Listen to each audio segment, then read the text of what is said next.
Growing up, I lived in the middle of the woods. No neighbors for about a mile on each side, and we owned 60 acres of forest, then a swamp after that. So basically, I lived in the middle of nowhere.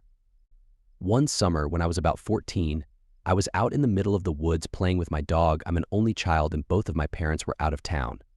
When I kept feeling something hit my elbow, I'd go to throw Max's ball, and the bump would make me throw it almost straight up. Assuming it was just me bumping it on trees or something, I ignored it.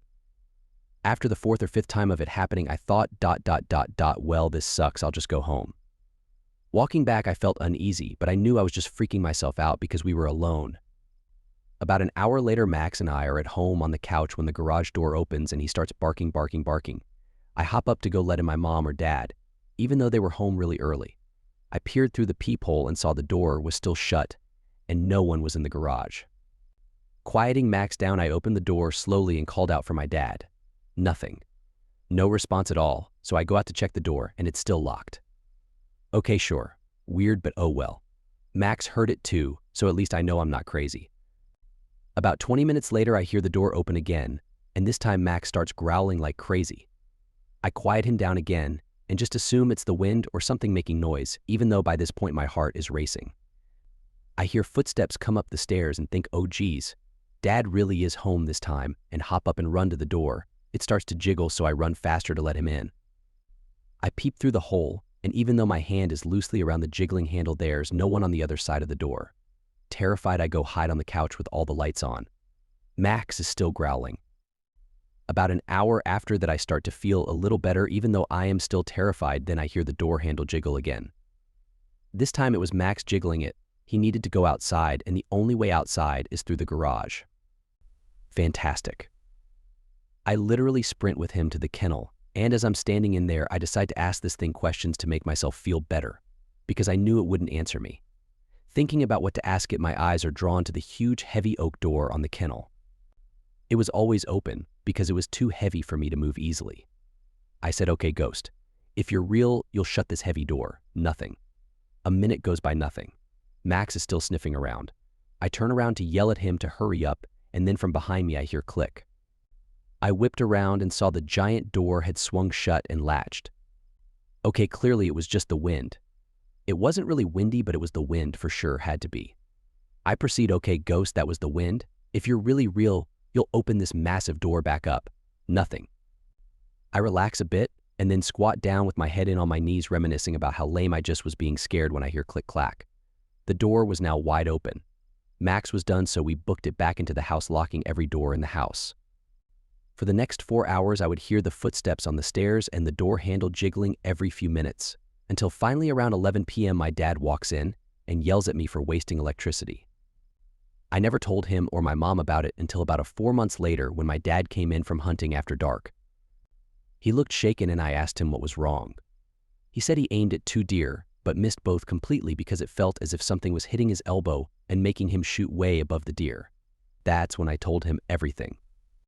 Living in the northern part of Mexico, the drug cartel's war was very intense in the city where I live a couple of years ago. I was waiting to cross the street when I saw a big truck dumping a plastic bag that happened to contain a dismembered body. The worst part is that nobody did anything. I just waited for the light to change and ran. My old coworker had a son that was in his mid-30s, and he had a son named Hunter that was 4 or 5. She said that Hunter would have bad dreams and that he would sleep with his dad when he got scared. One night his dad woke up because he heard Hunter calling him, but he was calling him by his name, not Dad. So he went to his room and he was asleep. He woke him up and said, "Hunter, you were calling me. Is everything okay?" And Hunter said, "Dad, when they call you, you're not supposed to answer," and fell back asleep. He asked him about it in the morning, but he said he didn't remember saying it. I get chills when I think about it. When I was 14, my family and I fell on hard times. We got kicked out of our house and ended up in emergency housing. Basically, we went to charity, who found us a house that we were able to rent for $100 a month, but only for 3 months. That summer, my mom and stepdad separated temporarily, and my 3 younger siblings would go to my stepdad's for a week or so, then come back to my mom and me. This house was creepy. It started off with just that feeling, like something isn't quite right, that you might not be the only person in the room. In the day, that's all it was. the feeling that something was up. Your instincts pricking at you. I tried to ignore it, but as soon as dusk arrived, stuff would start happening. More than once I could hear this static-filled music playing, but I couldn't find the source, it just filled the halls. I heard whispering and went to my two sisters' room. In the open closet, a pair of eyes looked at me and disappeared. My brother spent one night in the house and didn't come back.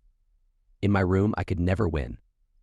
On one wall, a mirror. When I flipped over to face the window, I watched tall shadow figures pace in front of it. In my mother's room, the same shadow figures paced in circles around her room. One night, she and I sat up for 2 hours in her bed watching these shadows. She was strongly religious and didn't know what to make of it. During the time we lived there, there was a lunar eclipse. I had never seen one before and was very excited for it. When I went out to look, every time, this terror took over me and I couldn't stay outside. I couldn't explain it. When the moon was fully cloaked, I went outside, looked up, but my head suddenly snapped down into my left. I could see 3 tall shadows walking in between the tall pine trees in the yard. Panicked, I ran back inside and into my room, flinging myself under the covers with my eyes shut tightly, but listened to the pacing outside my bedroom window. 3 months of this. We moved out at the end of summer into a new house. My mom and stepdad got back together and I was with my younger siblings again.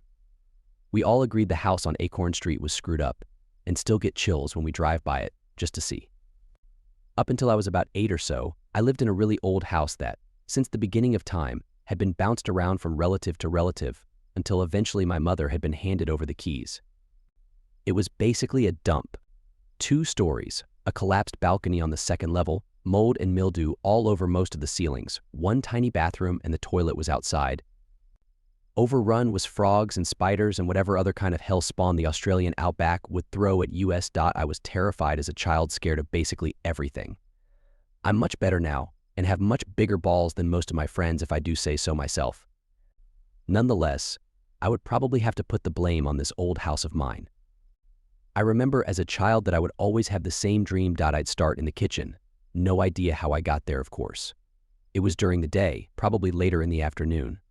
Nobody was around, so naturally I'd go looking for my mother and father. I'd go to all the normal places. Mom wasn't in the laundry shed or the lounge room, Dad wasn't on the patio outside or up the back at the chicken coop, and my sister wasn't around either.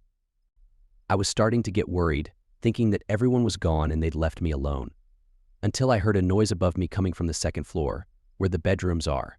Relieved, I darted towards the stairs and jumped on the first step. Then I felt it. There was something in the back of my head, making me stop, legs still raised up as I prepared to move onto the 2nd step. Something telling me that I shouldn't go up there. Of course, this thought was running rampant in my mind. Don't go up there. Don't go up there. Stay down here. Don't go up there. There's something up there. Finally, my leg dropped before I could reconsider.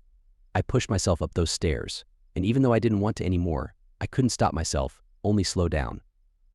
Each step up was taken at an agonizingly slow pace, and I wanted so bad just to go back downstairs and find someone, run to my grandparents' house and stay with them until my mom was home. But eventually, I rounded the corner, leaving only the last few steps leading up to the floor ahead of me. There was nothing there. I couldn't see anything in the stairwell. I started getting hopeful at this point. Maybe it's okay. Nobody's here. I was just imagining things, and it's going to be fine. I'm still taking the slow steps up when it appears. Something's there. I can't actually remember what it was, and I never could after I woke up, but it was horrifying beyond belief, and I would always try to close my eyes, because that was my thing as a child. If you can't see it, then it can't see it. But I could still see it. I couldn't blink. I couldn't shut my eyes. It was like my eyelids weren't working. I would even try holding my hands in front of my face, but still I couldn't block it out. I could see through my hands. And I couldn't do anything. I was frozen, unable to do anything except stare at this thing all but a meter away from me. Whatever I saw, whatever I did, for those 8 years I was at that house, I had to force myself up the stairs. Day or night, it was horrifying. My mother sighed and tried to reason with me. My father growled at me and called me a coward, and my sister just laughed and said I was retarded.